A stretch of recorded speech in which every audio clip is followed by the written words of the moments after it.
પ્રાતસ્મરણીય યોગીરાજ અવધૂત શ્રી સંતરામ મહારાજની તપોભૂમિ એટલે શ્રી સંતરામ મંદિર.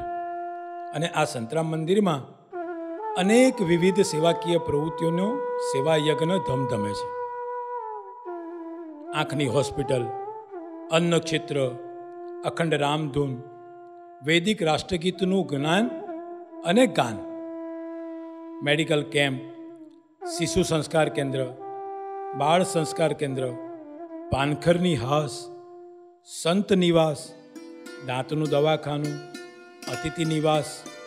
અરે એમ જ કહો ને કે આપણી હિન્દુ વૈદિક સંસ્કૃતિ પ્રમાણે 16 સંસ્કારની બધી જ સેવાઓને બધા જ સંસ્કાર આપણા સંતરામ મંદિરમાં સેવા યજ્ઞ રૂપે ચાલે છે.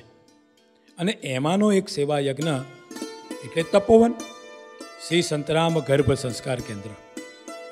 માતાના ગર્ભમાં રહેલું બાળક સંસ્કારોથી સિંચન પામે અને મેડિકલ સાયન્સ પ્રમાણે 80% જેટલું બ્રેન તેનું ડેવલપ થાય. અને આપણા શાસ્ત્રોમાં કહ્યું છે તેમ જેવી રીતે અભિમન્યુને ગર્ભની અંદર યુદ્ધનું જ્ઞાન મળ્યું હતું, એમ પોઝિટિવ પ્રોગ્રામિંગ તરીકે આપણા બાળકને પણ ગર્ભ સંસ્કાર દ્વારા તેને જ્ઞાન આપવામાં આવે છે. જય મહારાજના શબ્દોમાં કહીએ તો સંસ્કારનું વાવેતર કરવાની પાઠશાળા એટલે તપોવન. માતા જ્યારે ગર્ભવતી થાય ત્યારે ત્યાં આવે એવું જરૂરી નથી. માતા એવું વિચારે કે મારી કુખે તેજસ્વી સંતાનનો જન્મ થાય તો એના પ્લાનિંગ માટે પણ ત્યાં આવી શકે છે. અને મેડિકલ સાયન્સ તેના માટે 40 દિવસનું પ્લાનિંગ આપે છે. આ તો થઈ તપોવનની વાત. મહારાજો તો એની આગળ પણ વિચારે છે કે બાળકના જન્મ બાદ મેડિકલ સાયન્સ એવું કહે છે કે બાળકનું 18% બ્રેન તેના જન્મથી 3 વર્ષની ઉંમર સુધીમાં ડેવલપ થાય છે. તો એના માટે Shri Santram brain development centre પણ મહારાજે શરૂ કર્યું છે.